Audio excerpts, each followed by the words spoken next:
भारत माता की, भारत माता की, वंदे वंदे।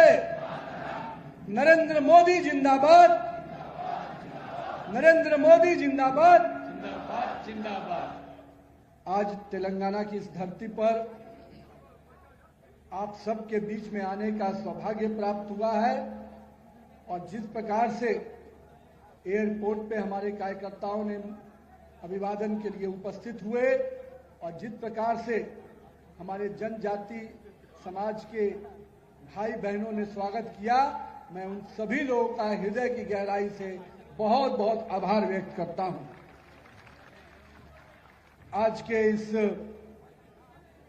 चुनावी सवर में और हम कह सकते हैं कि इस बूथ कार्यकर्ता सम्मेलन में उपस्थित हमारे स्टेट के प्रेसिडेंट एन रामचंद्रन राव जी, हमारे केंद्रीय मंत्री जी किशन रेड्डी जी, हमारी राष्ट्रीय उपाध्यक्षा श्रीमती DK अरुणा जी, हमारे नेशनल OBC मोर्चा के प्रेसिडेंट और जिन्होंने चुनाव अधिकारी के रूप में मेरा भी चयन किया, वैसे डॉक्टर K लक्ष्मण जी, विशेश्वर रेड्डी जी, हमारे इस पूरे चुनाव के अभियान को देखने के लिए महाराष्ट्र से आए हुए मेरे मित्र और इस चुनाव के इंचार्ज के रूप में आशीष शेलार जी, जो महाराष्ट्र सरकार के मंत्री भी हैं। एक बार जोरदार ताली हमारे आशीष शेलार जी के लिए। हमारे लेजिस्लेटिव काउंसिल के लीडर AVN रेड्डी जी,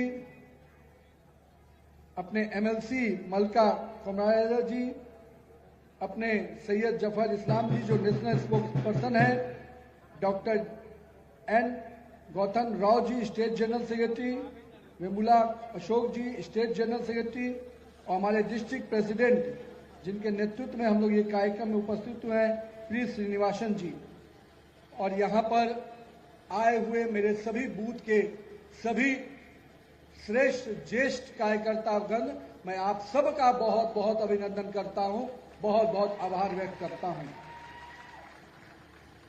तेलंगाना की इस धरती पर मैं आकर अपने आप को गौरवान्वित महसूस कर रहा हूं और सबसे पहले मैं इस धरती को नमन करते हुए मां जोगलांबा देवी जी का स्मरण कर रहा हूं, 9 ब्रह्मा मंदिर समूह का प्रणाम कर रहा हूं, मैसी गड्डी मैसम्मा मंदिर को भी नमन कर रहा हूं और उमा महेश्वर मंदिर को भी मैं आज यहां से इस पवित्र भूमि पर आकर प्रणाम कर रहा हूं। हम आज के दिन तेलंगाना मुक्ति संग्राम के सभी शहीदों को, वीरों को भी नमन करते हैं जिन्होंने यहाँ के निजाम के खिलाफ आवाज उठाई और आज के दिन हम सब कोई तेलंगाना के स्वरूप को अगर देख पा रहे हैं तो उन वीर शहीदों का कुर्बानी है, मैं उनको नमन करता हूं। साथ ही साथ मैं सरदार लौह पुरुष सरदार वल्लभ भाई पटेल जी को भी याद करता हूं, जिन्होंने अपने नेतृत्व में इस तेलंगाना के लोगों को उस निजाम की सरकार से, उस निरंकुश शासन से मुक्ति दिलाई है। मित्रुलारा, తెలంగాణ రాష్ట్రానికి మున్సిపల్ ఎన్నికల సందర్భంగా నేను మొదటిసారి రావడము, నా రాక సందర్భంగా మహబూబ్నగర్ పట్టణ ప్రజలే కాకుండా ముఖ్యంగా ఆదివాసీలు తమ సాంప్రదాయ నృత్యాలతో ఘనంగా స్వాగతం పలికి నన్ను ఆదరించినందుకు నేను హృదయపూర్వకంగా వాళ్ళందరికీ కూడా నమస్కరిస్తూ, వేదిక మీద ఆశినటువంటి పెద్దలందరూ కూడా నేను అభినందనలు వ్యక్తం చేస్తూ, ఈ తెలంగాణ గడ్డ మీదకు వచ్చి మాట్లాడే అవకాశము నాకు దక్కడము అరుదైనటువంటి గౌరవంగా నేను భావిస్తా ఉన్నాను.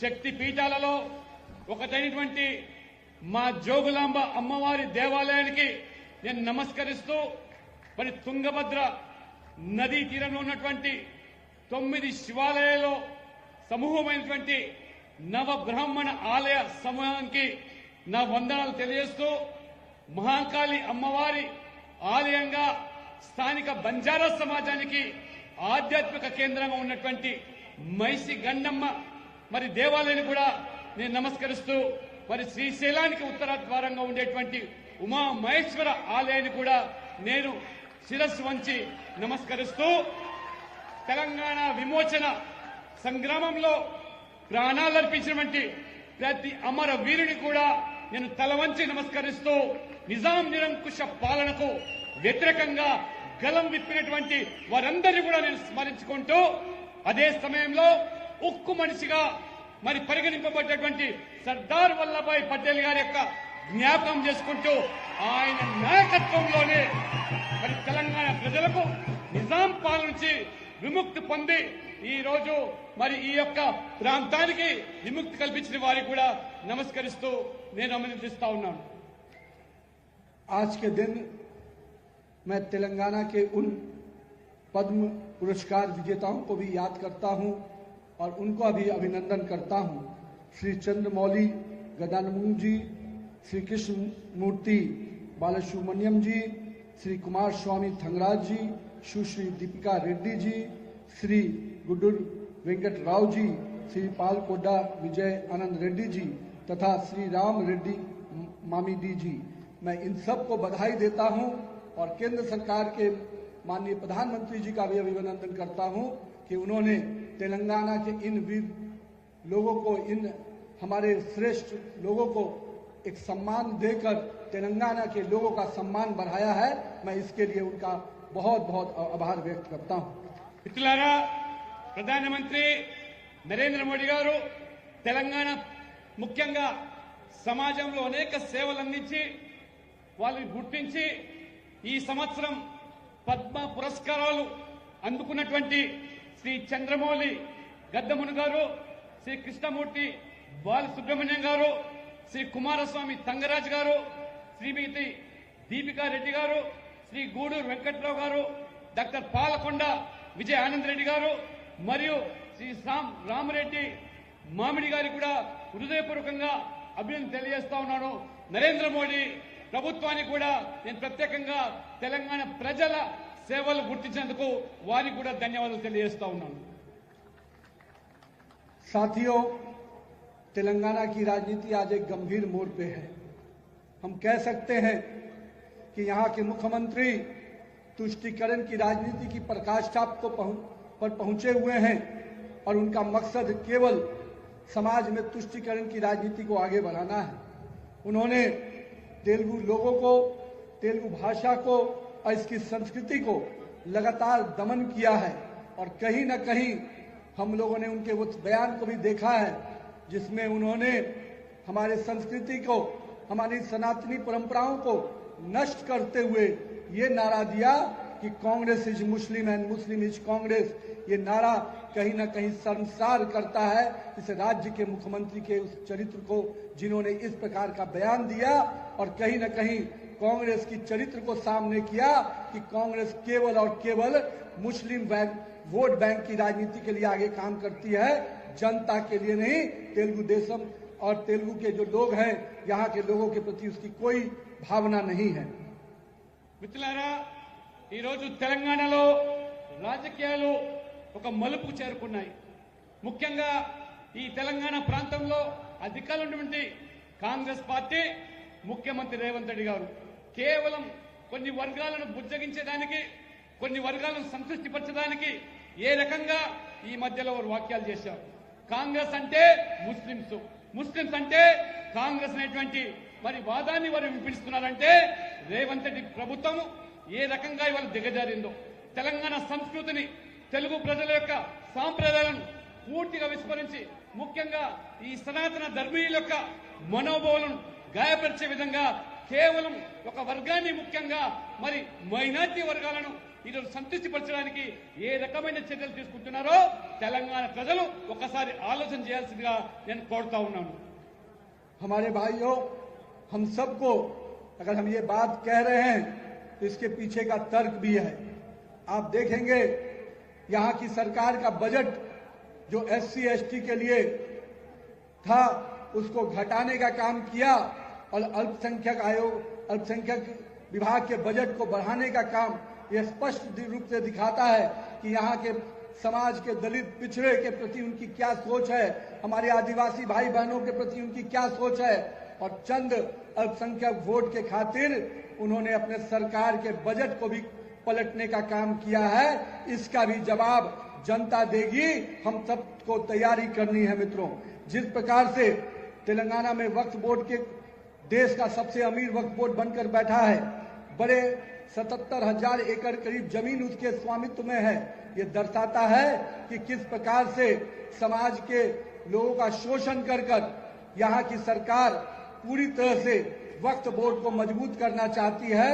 और कहीं न कहीं कांग्रेस की जो चरित्र रही है कि हम अल्पसंख्यक के तुष्टीकरण की राजनीति को आगे बढ़ाएंगे, तो भारतीय जनता पार्टी का कार्यकर्ता कमर कस के खड़ा हो गया है। हम इसके खिलाफ आंदोलन आगे बढ़ाने को तैयार खड़े हैं। మిత్రులారా, రేవంత్ రెడ్డి గారి ప్రభుత్వము ఈ ముస్లిం సంతుష్టీకరణ విధానానికి ఏ రకంగా పరాకాష్ఠకు చేరిందో ఒకసారి మనం ఆలోచన చేయాలి.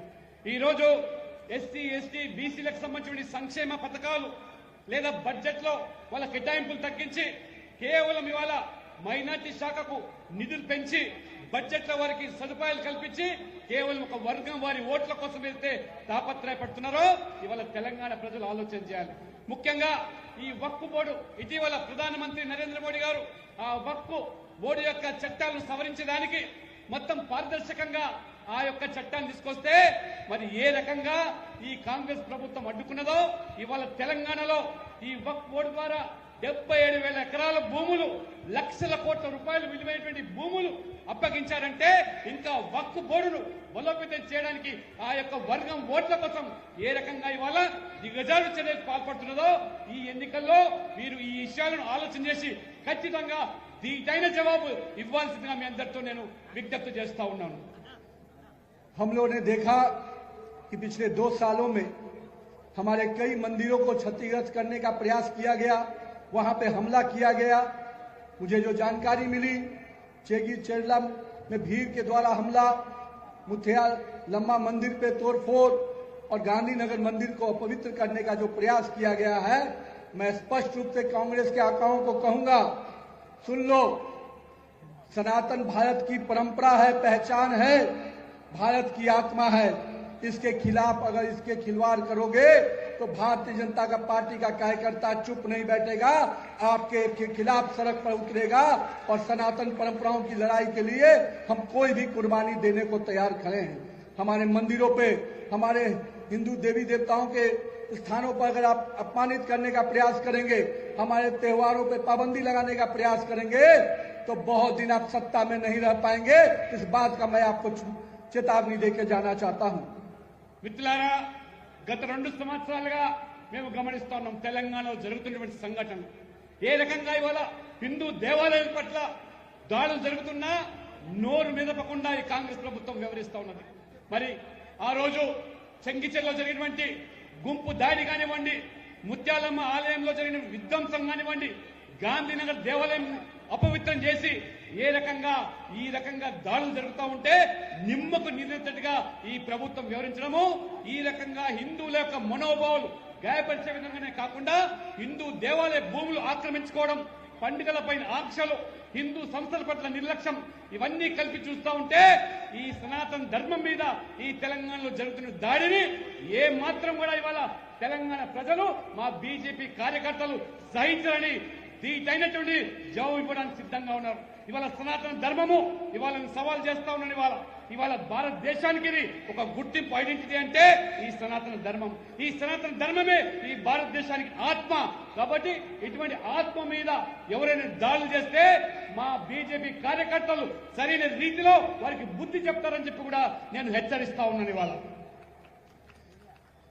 जहां एक और माननीय प्रधानमंत्री जी महिलाओं को सम्मान दे रहे हैं, महिलाओं को लखपति दीदी बनाकर आत्मनिर्भर बनाने का प्रयास कर रहे हैं, वहीं दुर्भाग्य है यहां की सरकार महिलाओं के साथ जो वादा किया उन वादा को भी निभाने का काम नहीं किया। 2 साल पूर्व जब सरकार बनी थी, जो दावे करके बनी थी कि 2500 रुपया मासिक सहायता महिलाओं को देंगे, पर आज तक यहाँ की सरकार उन वादों को पूरा नहीं कर पाई और इसके इतर यहाँ की महिलाओं के साथ लगातार अपराध बढ़ रहा है। जो पहले की सरकार, पिछले 11 वर्षों में जो पहले सरकार थी, आज उसी सरकार के साथ ये भी सरकार चल रही है और हम कह सकते हैं कि ये पुरानी और नई सरकार में कोई अंतर नहीं है। ये लोग भी महिलाओं के अपमान को, महिलाओं का शोषण लगातार हो रहा है और हमारे कार्यकर्ता आज पूरी तरह से तैयार हैं कि इस चुनाव के संक्रांत के साथ हम उनको आवाज, उनके इस लड़ाई को आगे बढ़ाएंगे और महिलाओं के इस विषय को लेकर हम एक एक घर में जाकर उनके द्वारा जो दमन किया जा रहा है उसके खिलाफ आवाज उठाएंगे। మిత్రులారా, ఒకవైపు దేశంలో ప్రధానమంత్రి నరేంద్ర మోడీ గారు మహిళల యొక్క సంక్షేమం కోసం, మహిళల యొక్క మరి వారి ఏ రకంగా సమాజంలో దేశంలో అందరితో సమానంగా రాణించడానికి నారీ శక్తి పేరు మీద అనేకమైనటువంటి కార్యక్రమాలు వారు తీసుకుంటా ఉంటే, ఈ రాష్ట్రంలో మరి కాంగ్రెస్ ప్రభుత్వం గత 2 సంవత్సరాలుగా మహిళలకు ఎన్నికల ముందు ఇచ్చిన వాగ్దానాలే 2500 రూపాయలు నెలకు మహిళకు ప్రతి కల్పిస్తామని చెప్పారు. అదే రకంగా కళ్యాణ లక్ష్మి పేరు మీద తులం బంగారం ఇస్తామన్నారు 1,00,000 రూపాయలతో పాటు. ఈ రకంగా మరి ఈ ప్రభుత్వం ఏదైతే మరి మహిళలను మోసం చేస్తున్నదో, గతంలో ఉన్నటువంటి ప్రభుత్వం కూడా ఇదే పంతంలో వివరించింది, ఇదే పద్ధతిలో వారు పాలన చేశారు. ఈ రోజు కాంగ్రెస్ ప్రభుత్వం కూడా గత బీఆర్ఎస్ తరాలను పాలన కొనసాగిస్తుంది. కాబట్టి మరి కార్యకర్తలు ప్రతి ఇంటికి వెళ్లి మహిళల యొక్క ఓట్లు రాబట్టుకోవడానికి, మహిళలకు చెందిన అన్యాయం పట్ల ఈ జరిగే ఎన్నికల్లో తీర్పిచ్చేదానికి నరేంద్ర మోడీ గారికి అండగా నిలబడడానికి మరి తీవ్రమైనటువంటి ప్రచారం చేస్తూ కార్యకర్తలు పూనుకోవాలని చెప్పి కూడా నేను పిలుపునిస్తా ఉన్నాను. कांग्रेस के नेताओं का एक ही नारा है कि हमें जनता को ठगना है और हम हमेशा इसीलिए कहते हैं कि कांग्रेस का एक ही चरित्र है, ऐसा कोई सगा नहीं जिसको कांग्रेस ने ठगा नहीं। किसान भाई हो, हमारे SC ST के भाई हो या हमारे OBC वर्ग के लोग हों, सबसे उन्होंने जो वादा किया, चाहे किसान भाइयों के लिए 15,000 रायतू भरोसा का वादा हो, चाहे हमारे SC ST भाइयों के लिए अंबेडकर अभय स्तंभ को, चाहे इंदिरा के नाम पर जो आवास योजना लाने की बात थी, उन सभी चीजों को हमेशा कांग्रेस ने धोखा दिया जनता को। जो वादा किया वो 2 साल से उन वादों पर कोई भी आगे बढ़ने का काम नहीं करना स्पष्ट रूप से दिखाता है कि कांग्रेस की निकम्मी सरकार यहां पर चल रही है। మిత్రులారా, కేవలం మహిళలు మాత్రమే కాదు, ఈ సమాజంలో ఉన్నటువంటి ముఖ్యంగా రైతులు, బడుగు బలహీన వర్గాలైనటువంటి SC ST OBCలను కూడా ఏ రకంగా దగా చేస్తా ఉన్నదో, ఏ రకంగా మోసం చేస్తున్నదో, ఎన్నికల మీద ముందు ఇచ్చినటువంటి వాగ్దానాన్ని కూడా తుంగలో తొక్కేసి రైతులకేమన్నారు, రైతు భరోసా పేరు మీద 15,000 రూపాయలు ఇస్తామని చెప్పారు. రుణమాఫీ అన్నారు, రుణమాఫీ చేయలేకపోయినారు. భూమి లేని వ్యవసాయ కూలీలకు కూడా 12,000 రూపాయలు ఇస్తామని చెప్పారు. ఈ రకంగా అనేక రకాలుగా వాగ్దానాలు చేసి ఎస్సీలను మోసం చేశారు, బీసీలను మోసం చేశారు, ఆదివాసీలను మోసం చేశారు. ఈ మోసం చేసినటువంటి పార్టీకు మనం తగిన రీతిలో బుద్ధి చెప్పాల్సిన అవసరం ఉన్నది. ఈ వర్గాలకు న్యాయం చేయాలంటే భారతీయ జనతా పార్టీ రావాలనేటువంటి ఒక ఆలోచనతో మనం పనిచేయాలని చెప్పి కూడా నేను కోరుతా ఉన్నాను. जहां एक और BRS की सरकार गई और कांग्रेस आई, पर कमीशन राज और माफिया राज बंद नहीं हुआ। हम कह सकते हैं ये कांग्रेस की नहीं, कमीशन की सरकार चल रही है, जिसमें हर जगह वसूली और वसूली हो रहा है। हम इसलिए ये जो टैक्स वसूलने का काम राहुल और रेवंत रेड्डी की सरकार करती है जनता से, उस टैक्स के खिलाफ, उस पूरे तरह से जो ये हफ्ता वसूली, कमीशन वसूली का जो खेल चल रहा है, इस खेल के खिलाफ हम इस चुनावी लड़ाई में जनता के बीच में जाएंगे। మిత్రులారా, బీఆర్ఎస్ ప్రభుత్వం పోయింది, ప్రజలు వాటిని తిరస్కరించి ఇవాళ కాంగ్రెస్ ప్రభుత్వం అధికారంలోకి వస్తే, ఈ కాంగ్రెస్ అంటే కమిషన్ రాజు, ల్యాండ్ మాఫియా, ఆ రకంగా దోపిడీ, ఈ రకంగా జరుగుతున్నటువంటి దోపిడీని అరికట్టాలి. ముఖ్యంగా ఇవాళ తెలంగాణ వ్యాప్తంగా మరి ఈ రోజు చర్చనీయాంశం అంశం ఏంటంటే RR ట్యాక్స్. RR ట్యాక్స్ అంటే ఇవాళ రేవంత్ రెడ్డి మరి రాహుల్ ట్యాక్స్.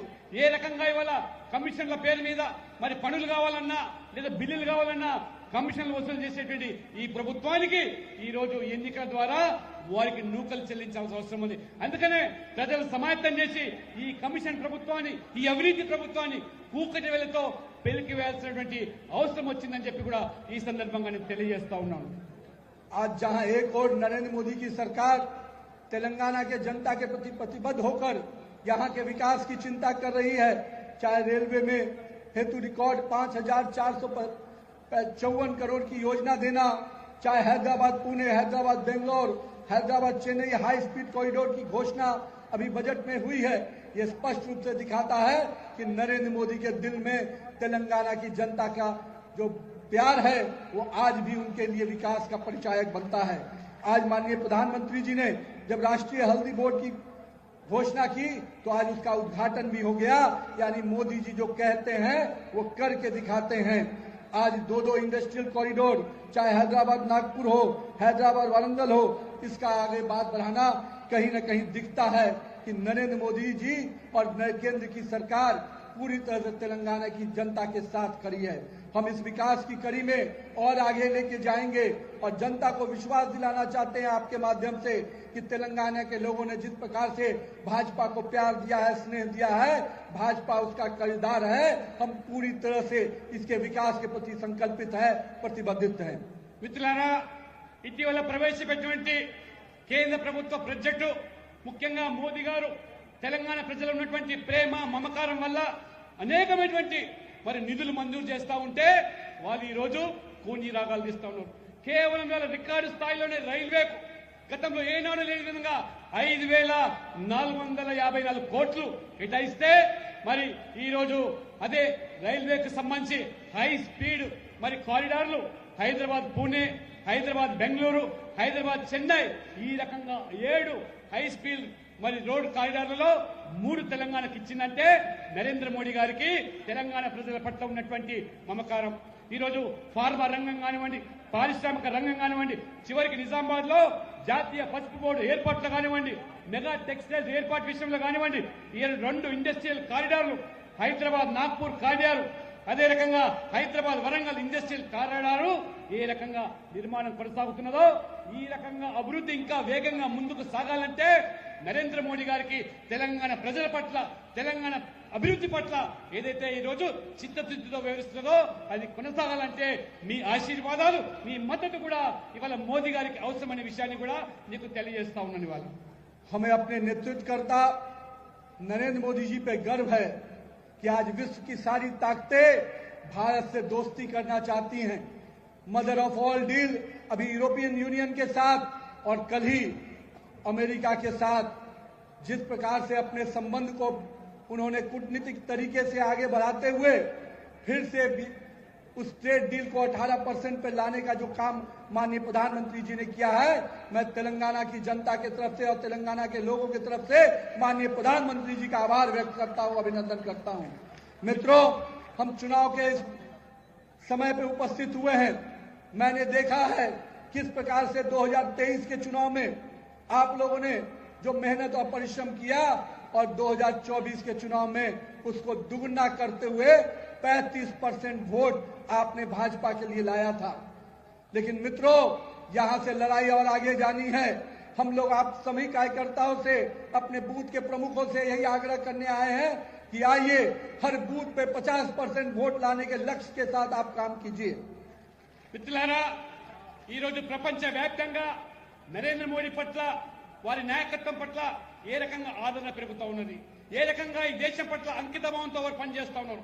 మీరు చూస్తున్నారు ఇవాళ మదర్ ఆఫ్ డీల్స్ పేరు మీద ఇవాళ నరేంద్ర మోడీ గారి ప్రభుత్వం ఏ రకంగా ఇవాళ మరి యూరోపియన్ యూనియన్ తో ఏ రకంగా ఒప్పందాలు చేసుకొని దేశ అభివృద్ధికి పాటుపడుతుంది.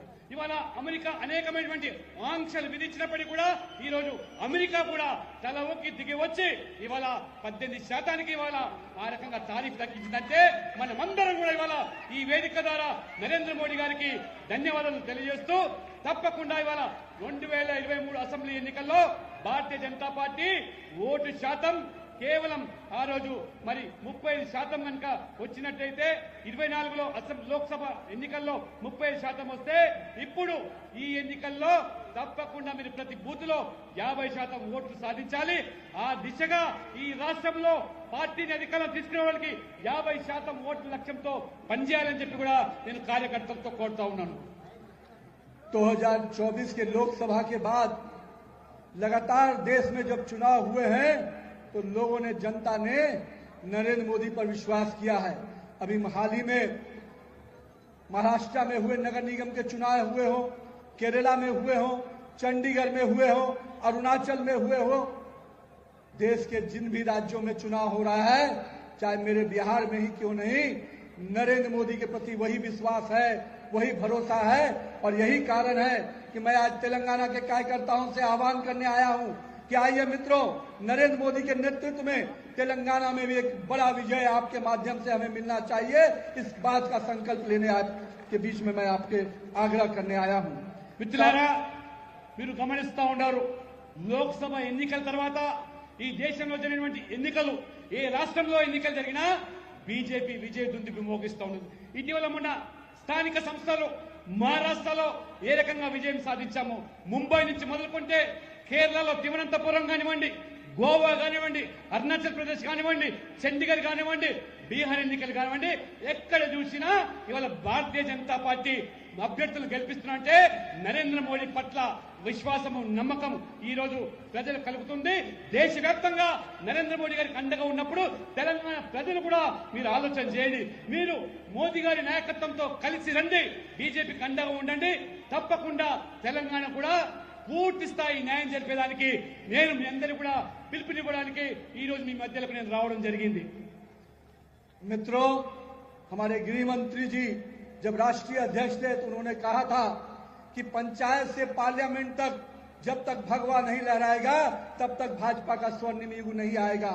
तो आइए मित्रों, हम पंचायत से पार्लियामेंट में भगवा लहराने की कड़ी में इस निकाय चुनाव के माध्यम से अपने उन युवा नेतृत्व के माध्यम से नया नेतृत्व भी खड़ा करेंगे और नया परचम के साथ भाजपा को आगे बढ़ाएंगे. तो आइए, संगठन के इस ताकत के बल पर समय आ गया है कि हम अपनी ताकत के साथ जनता के बीच में जाएं, नरेंद्र मोदी के काम को लेकर, संगठन के विचार को लेकर, और पूरी तरह से आपका पुरुषार्थ लगेगा तो निश्चित रूप से तेलंगाना में भी कमल खिलेगा और वो कमल निश्चित रूप से नरेंद्र मोदी के झोली में दिखेगा. మిత్రులారా, మన హోంమంత్రి మరి గౌరవనీయులు అమిత్ షా గారు పార్టీ అధ్యక్షులుగా ఉన్నప్పుడు వారు కన్నటువంటి కలలు, వారి సంకల్పం పంచాయతీ నుంచి మొదలుకుంటే పార్లమెంట్ వరకు భారతీయ జనతా పార్టీ ఎన్నికల్లో గెలుపు లక్ష్యంగా మనం పనిచేయాలని చెప్పి ఆ రకంగా ఇవాళ ఆ దిశలో అడుగులు వేస్తా ఉన్నాం. దేశవ్యాప్తంగా ఆ రకంగా సాధిస్తా ఉన్నాం. మనం ఉన్నటువంటి ఈ సుపరిపాలన వల్ల, మన ప్రజా సేవల వల్ల ఇవాళ యువ నాయకత్వం కూడా ఇవాళ మనల్ని ఆదరిస్తున్నది. యువ నాయకత్వం కూడా పార్టీ కోరుకుంటున్నది. ఆ రకంగా ప్రతి నగరం నుంచి కూడా ఈరోజు బీజేపీ ఎన్నికల కోసం ఈ మున్సిపల్ ఎన్నికల్లో పనిచేయాల్సిన అవసరం ఉన్నది. ఆ దిశలో ఇవాళ కార్యకర్తలు చేసేటువంటి త్యాగాలు, కృషి తప్పకుండా ప్రజలు గుర్తిస్తారని, భారతీయ జనతా పార్టీని కూడా ఒక పటిష్టమైనటువంటి పార్టీగా రూపుదిద్దుతారని చెప్పి కూడా ఈ ఎన్నికల ద్వారా నేను భావిస్తా ఉన్నాను. तो मित्रों, ये लड़ाई सत्ता पाने के लिए नहीं है, ये तेलंगाना के भविष्य को बचाने की लड़ाई है. इस लड़ाई के माध्यम से हम तेलंगाना के लोगों का सम्मान बचाएंगे, उनके भविष्य को सुरक्षित रखेंगे और साथ ही साथ नए नेतृत्व को खड़ा करेंगे, जिससे भारतीय जनता पार्टी का परचम 2028 में तेलंगाना में फहरा पाए. इस बात के संकल्प के साथ जाइएगा. भारत माता की जय. वंदे भारत माता की, भारत माता की, वंदे वंदे. जय श्री राम, जय श्री राम. बहुत बहुत अभिनंदन आप सबका. మిత్రులారా,